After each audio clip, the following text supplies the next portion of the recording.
Number of viewers for WNBA games that Caitlyn Clark is not in is like 3 to 4 million. When she's in the game, when it's her game playing, it's like 17 million. Yeah. Well, I also look at the attendance in the arena. Yes. It's 8 to 10,000 everywhere else. Caitlyn Clark, 17, 18,000. It's not looking good as the WNBA struggles to go past the semifinals and championship games without Caitlyn Clark. Growth of the game speaks for itself, but it's also in the numbers. Just look at the difference in All-Star votes compared to last year. Asia Wilson led with just under 100,000 votes, and this year Caitlyn Clark is leading with a little over 700,000. What a difference a year makes. Games without Caitlyn Clark draw much less views, which indicates that the WNBA is now suffering greatly and is finally recognizing the Caitlyn Clark impact. Caitlyn's departure, do we think that these new WNBA fans are going to stick around for the rest of the playoffs? The Liberty Aces series might be one that draws some numbers. The disparity between 1.8 million and around 400,000 is wild, especially with football season being in full swing. Fans are refusing to watch games because it's not the same as watching Caitlyn Clark. Take a look at this. The WNBA wouldn't have encountered this kind of issue if they had been smarter and wouldn't have permitted referees to ambush her.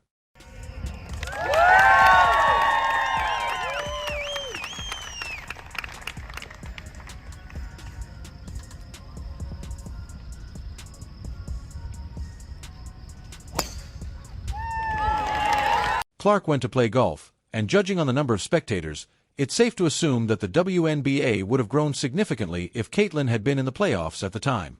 All the women that have been calling for the equality, and now that there is the chance for them to start getting paid more because the exposure's up. Because it's her, you have people like, what's her name, Jamelia Hill or what? I can't stand her. Yeah. You got these women who are coming on here and they're saying it's because she's white. Throughout her season, Caitlyn encountered some difficulties from fans, the media, and analysts who tried their best to undermine her, but instead she consistently supported her composure in press conferences and on the pitch in a hostile setting.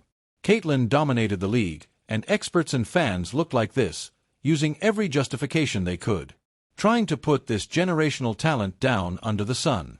Don't know if I'm going to put Caitlyn Clark on the USA team. If we put Caitlyn Clark on the roster, we're going to get tens or even hundreds of millions of fans to watch our game. And we sell out every game, even our exhibition game. Those things just don't matter. Women's basketball has never been about millions of people watching or selling out arenas. Come on now, give me some good reasons. Caitlyn Clark just scored 30 points, 8 rebounds, 6 assists in front of 20,000 people. And in that game, she tied the rookie record with 7 made three-pointers. I just don't see how those stats are important. I mean, she missed USA tryouts in April. Yeah, that's because she was playing for a college national championship. She couldn't do anything about that. That's not her fault. I'm just saying she could have been at USA tryouts if she actually took. During her time as a college student at the University of Iowa, Caitlyn Clark enthralled the entire basketball world before making an indelible impression on the WNBA.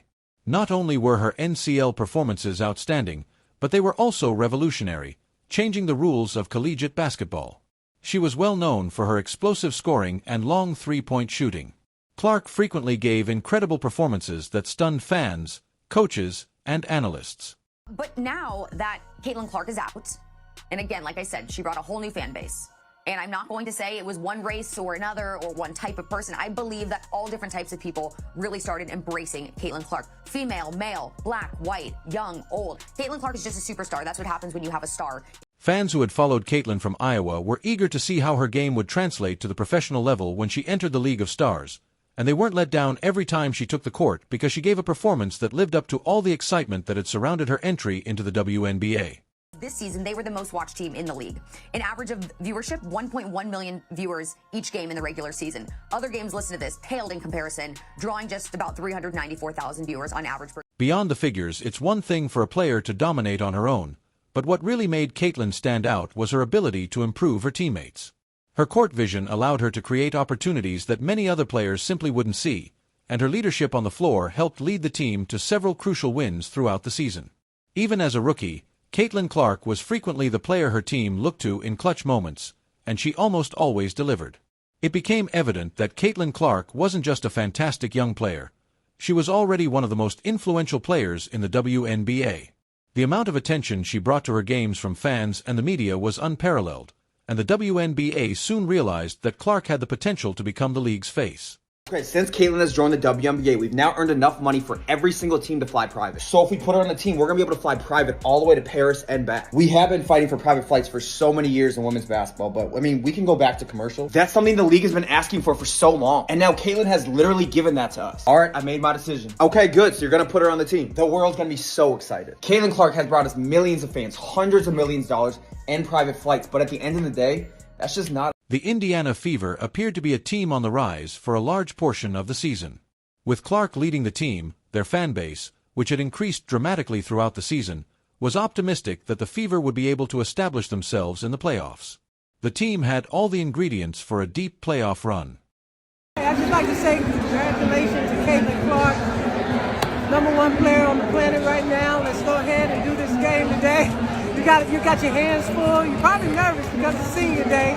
It's the last one here, but this crowd's gonna carry you through. So just keep focused. I know as soon as you drop that first three, it's gonna be all over. Though the Fever had a chance to win, the series format left little room for error. Those hopes were swiftly dashed by the best-of-3 format in the first round of the playoffs. They were pitted against the Connecticut Sun, a formidable opponent with more playoff experience. They lost because of the best-of-3 playoff rule, and Caitlyn left early. I talked to the GM in Connecticut, and I said, Darius, let's go back to let's have one game in Indy. He said, there is no way I'm going to do anything to allow my team to get out of this arena. And I said, well, I don't blame you. I said, because we will have 19,000 people ready for you. And he said, I don't want to go back to Indy. But our players deserve a chance. The absence of a home game was especially devastating for the Fever, who had one of the most devoted and passionate fan bases in the WNBA, frequently packing arenas with close to 20,000 spectators. That kind of home court advantage can make all the difference in a playoff series, especially for a young team like the Fever. In the end, the series felt like a missed opportunity, not only for the Fever but also for the WNBA as a whole. The league had lost one of its biggest stars far too early, and the rest of the playoffs would suffer as a result. The use of a best-of-3 format in the first round of the playoffs has been widely criticized in the wake of the Fever's elimination, and the WNBA, which has been working to grow its fan base and increase viewership, missed a vital chance to showcase one of its brightest stars on the biggest stage for. The 2023 season, the WNBA had grown by 40% viewership from 2022 to 2023. But with Caitlyn Clark's arrival, it's grown by 400% viewership. What that means is if the WNBA were continue to grow at the rate it grew from 22 to 23, it would take until 2028 to do what Caitlyn Clark did this. Completed this year, the NBA, for instance, employs a best-of-5 format for the first round of its playoffs, which allows teams more time to adjust to early life losses and to build drama throughout a series. In contrast, the WNBA's shorter playoff series don't permit that kind of dramatic build-up. A best-of-3 series can end before it really starts, as was the case with the Fever WNBA, which is still vying for a bigger piece of the sports scene. In a longer series, it's crucial to create as many marquee moments as possible. Instead, they were eliminated in just 2 games, taking a sizable chunk of the NBA playoff audience with them. The Fever may have had the opportunity to turn things around and return to Indiana to play in front of their home crowd and continue the Caitlyn Clark show for a few more games.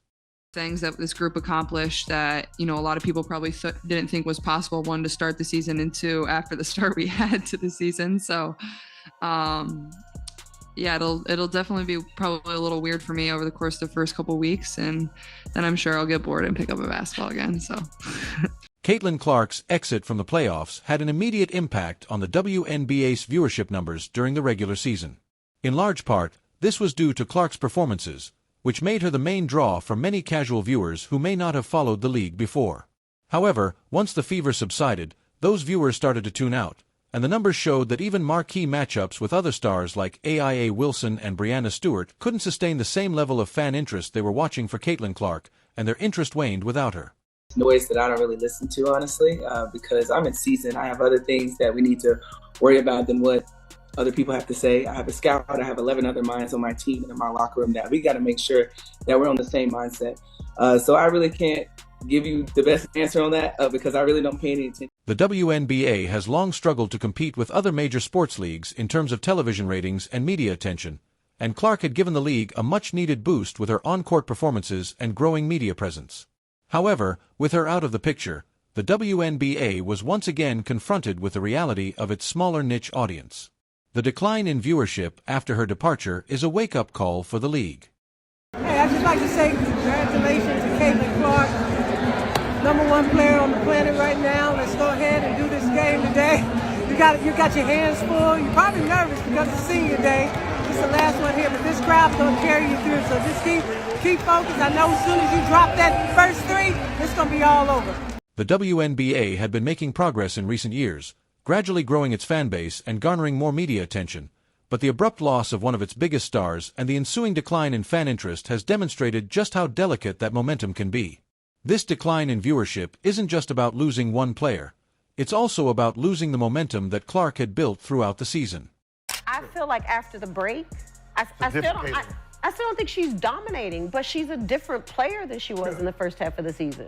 The media had been disparaging Caitlyn for a large portion of the season, but neither the media nor the WNBA itself fully understood the impact of the Caitlyn Clark effect until she was eliminated from the playoffs.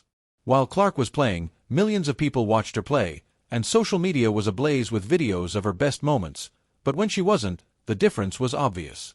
Caitlyn Clark is box office. She is a star. But you've known they were coming for you when you were waving your hands in your face to mock Caitlyn Clark when you were beating her for the national championship. And so you knew they were going to come for you. You had to know that.